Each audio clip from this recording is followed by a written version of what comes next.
Hello everyone. Many of you have emailed me or commented on my paint pouring videos on how you can get started with paint pouring. So I reached out to Arteza and asked them to send me some stuff. So they did. So we have here some new items. One of them is these new circle canvases, which I have been waiting forever for. So this is 10 of the 8-inch ones. They have bigger ones, they have smaller ones.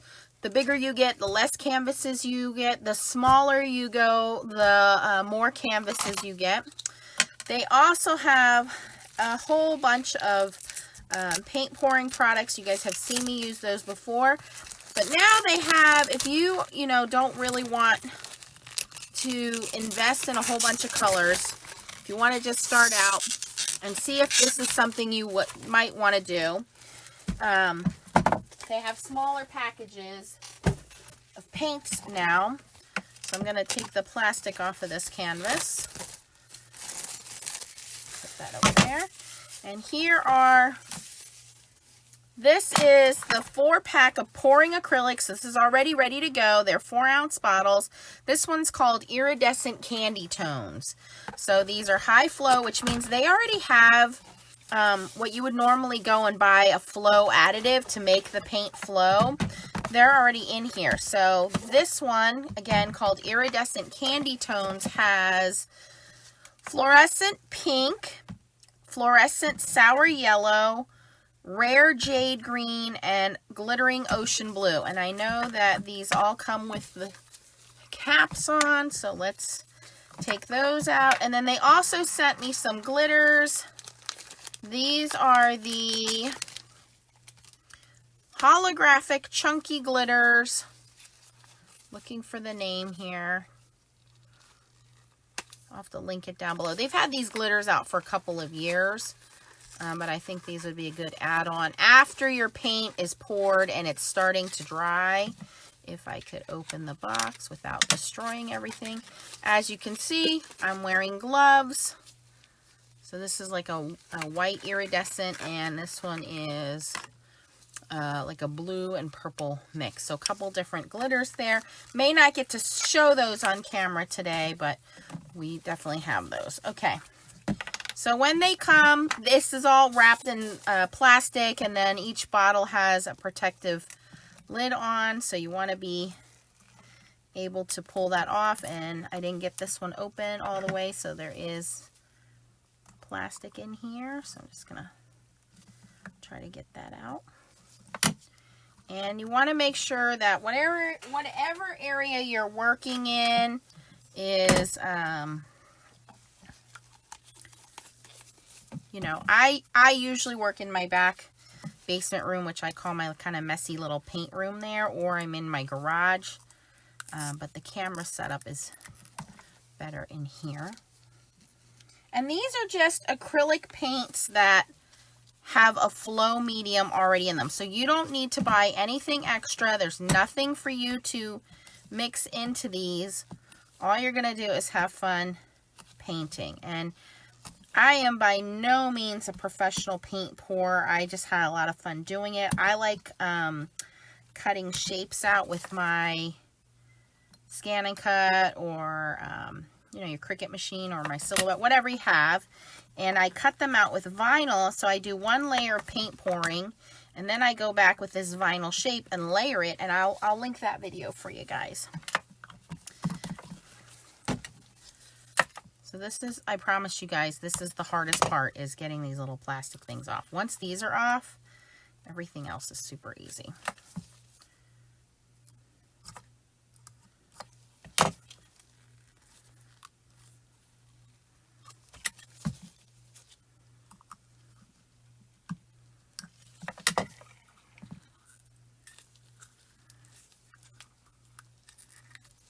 Okay. All right, and then you want to give them a good shake and make sure that that paint is all mixed up in there. I'm going to grab some paper towels here.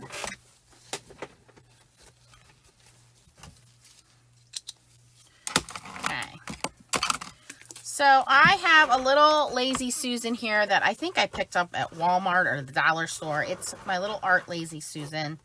And I'm okay if paint drips down on this. Again, I'm not looking to sell my art or make anything professional. It's just having fun. This is also a great project that, yes, you can do with kids. You know, Leah enjoys doing this with me. It's a lot of fun not knowing what you're going to get. So it's a good time. Okay, so I'm shaking up all of my Arteza paints. And I have my Arteza canvas. So the only other thing you're going to need is either white or black paint. Any kind of acrylic paint. And all you're going to do is dilute some of that paint down with distilled water. And you can add a little bit of Elmer's white glue or Flow Medium or Floetrol if you want to. And that's all I have here is just some black acrylic paint. You can buy paint already mixed up. So Arteza has that as well. But you need black or white as your base. Okay, and you want to make sure your canvas is nice and cleaned off. A lot of artists like to put tacks on here to hold them up. In fact, I am going to do that. So hold on a second. Let me grab some tacks. Okay, that was harder than I thought it was going to be. This is some pretty thick wood under here. So I just kind of try to stick them in as best as I could. But we just want that to be slightly elevated off of the platform. So that way when any paint drips will drip down instead of dripping onto our the underside of our canvas. Okay, so, and you kind of want to be working on an even surface if you can get it. All right. All right, so we're going to start with a little bit of black paint. And you just take black or white acrylic paint. Like I said, mix it with a little bit of water or mix it with a little Flow Medium. The Flow Medium stops the paint from cracking. And Flow Medium, basically, you can buy expensive Flow Medium. Or you can use Elmer's white glue. Honestly, PVC glue. So I'm just going to kind of blob this down. And if it's not flowing enough for you, if it's not runny, because you want this the consistency of melted ice cream, then you just add a little bit more water. Like I said, you can buy pre-made paints that are already done. That's probably a little more than I need, but that's okay. All right, and then I'm just going to move the canvas around and spread that paint all around. Again, you want to wear gloves and work on a surface that you're okay getting some paint on, because this is going to get messy. Oh, I already lost one of my tacks. That's not good. Hopefully it's not in an area that's going to tilt. Let me see here. Okay, we should be okay. It is in an area that's going to tilt, but I just have to be mindful of that. Okay, so this just gives us a wet canvas to start with, okay? Because we want these paints to kind of move around. So this is just a base layer, right? And as you can see, I am already getting messy, which is fine. That's the whole point of this. All right, so I'm going to use an empty coffee container. You can use little yogurt cups. You don't have to, again, buy anything special. This is a Downy Beads, what do you call those? Little beads container that I just reused. This is a hair coloring bottle that I've reused, and I just put water in it. So you have things around your house that you can use. You don't have to go really buy anything special here. All right, so now I'm just going to add these colors, and I'm just going to mix them all in this little container here. Just random squirts of amounts here, because I want this to be totally organic. I'm going to kind of do what I think would mix very well. So that was the pink. This is the fluorescent yellow. I think this will look really cool in this on this black background too. I'm going to add the green. And the trick is you want to have enough paint. I think a lot of times I've messed up because I haven't put enough paint. So you want to have a good amount of paint. Paint is fairly inexpensive, you guys. So we're doing a little bit of a rainbow thing here. I'm just going to keep adding these. And different ways that you layer your paint will give you different outcomes. So here I'm just kind of putting them all in. I think I'm going to do a circle swirl here. Okay, so basically I'm going to do 2 layers of each, and I think this is more than enough paint. Okay, so we have 2 of each color.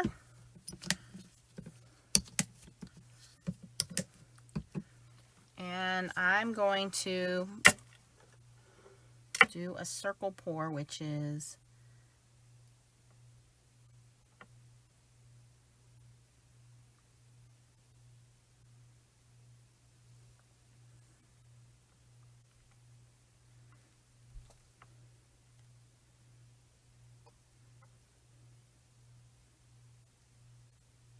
and I can see that pink and yellow have started to mix a little and give us a little bit of orange.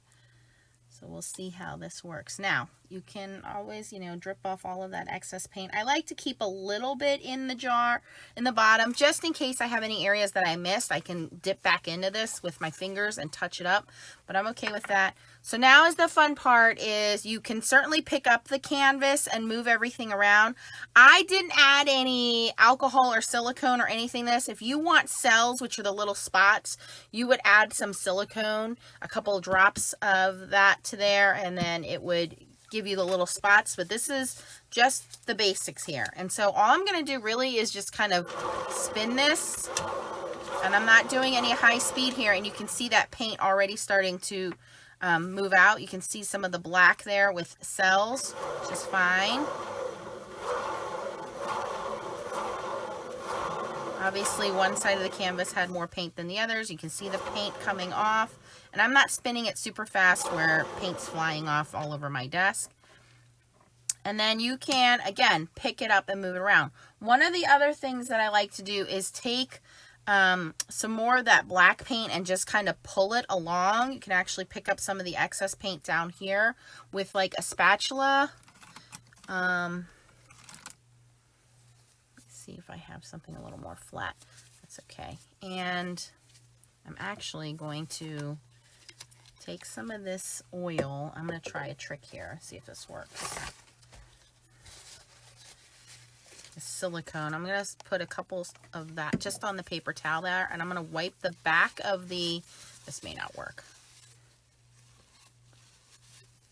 spatula with that. And I'm going to pull from,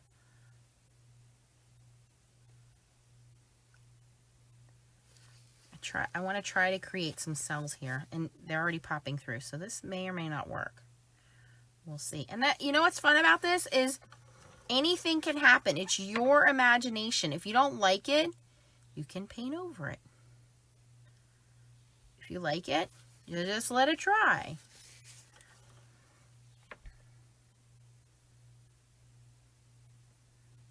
You can add micas, you can add glitters. All right, so there are some cells forming in here just naturally.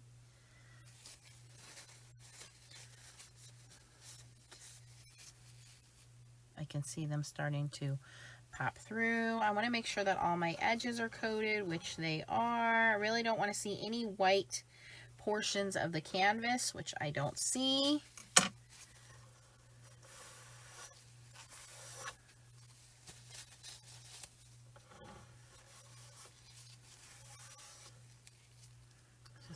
Cleaning up the sides here to make sure that when I move this, I'm not spreading paint everywhere.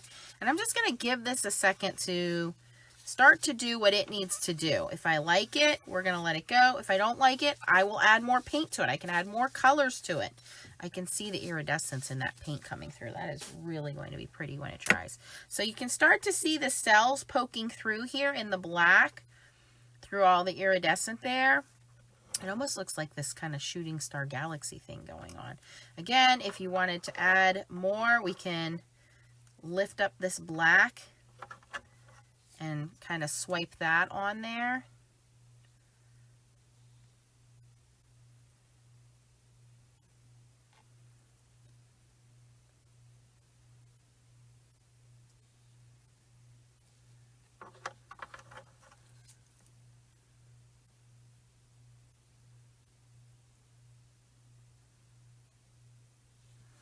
And I can continue to add paint. I can continue to spin it and see what comes out of it.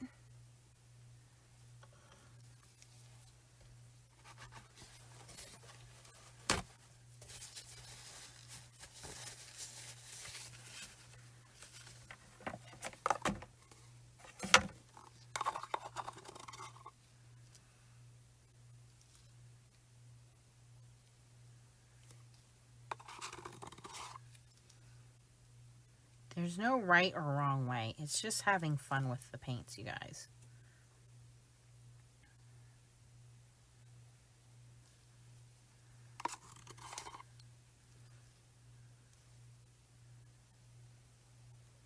I've seen people bring a blow dryer in and blow it around. You can certainly do that.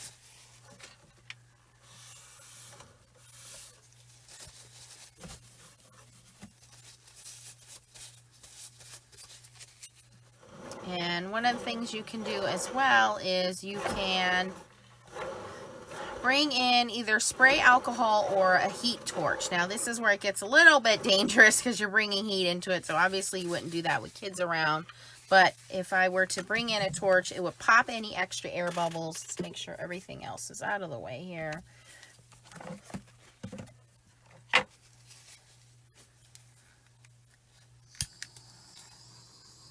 And what this does is as it pops the air bubbles that are in there, it allows the paint to either cells to poke through, but really it's just to pop the air bubbles that are in there that would cause kind of like sinking holes in your paint, and you don't really want that. And that happens if you don't use enough paint too.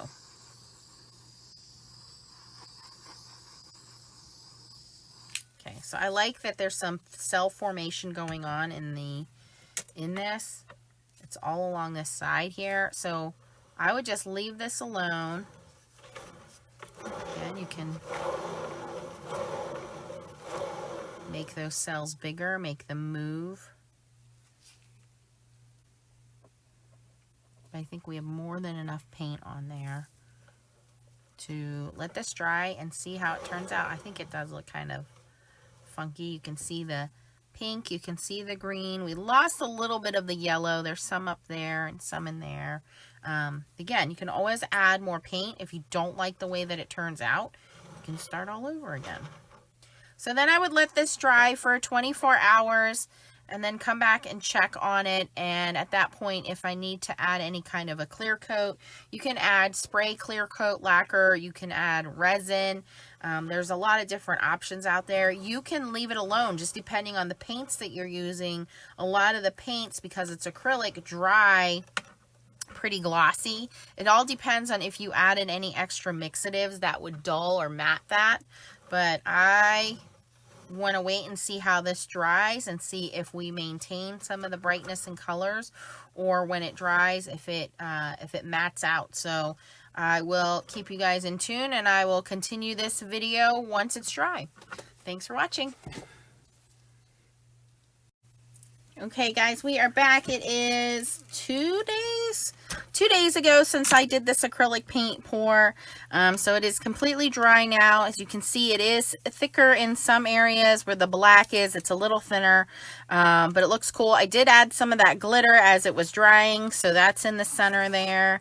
Now all I need to do is just do a clear top coat. And you can, like I said, do spray varnish or epoxy, whatever you're going to do on that. And that clear coat will not only even everything out, but it'll also make your colors pop again. I wasn't sure how I felt about this, but I really can see when you tilt this in the iridescence, all kind of pops. And Leah saw it and immediately was like, I need to have that for my room. So I'm going to leave the tacks on here, and then I'll go do my varnish, let that dry, and you want to give that a good 2 days to dry as well, and then it's ready to be displayed. So again, I want to thank Arteza for sending me the products. If you want to try paint pouring, this is only a small portion of the different sizes of canvases they have. They have different paint pouring. They have, you know, primary colors. Again, this was the candy color, so you can see there's a lot of iridescence and pretty colors in there. You can go with or without glitter or mica. And if you wanted more cells, again, you would just add a little bit of drops of silicone oil to get the cells. I'll definitely do another video for you guys. If you have any questions, post it down below. If you like this video, please give it a thumbs up and consider subscribing, and check out my playlist for paint pouring. Thanks a lot, guys. Bye-bye. Okay, guys, so this is the final result after I put one coat of clear coat lacquer on here. And I don't sell these. If you were to sell them and be, you know, professional, I would probably use resin and probably do 2 coats. But this is just going to go in Leah's room, and I'm really happy with how it turned out. The colors are really iridescent. You can see how they change depending on how the light hits it. You really can see the difference in yellow, green, blue, and the pink, and it has this purple iridescent hue to it. The glitter is super fun, and because we put that clear coat on there, it's locked in. It's not going anywhere. So really easy to do. You don't have to mix anything. Just have to have a base coat of a white or a black, and then have fun with it. So I'll be playing some more with these. If you enjoyed this process with me and you want to start your paint pouring, you can use the links down below to get all the products you need from Arteza. Thanks for watching, guys, and see you later. Bye-bye.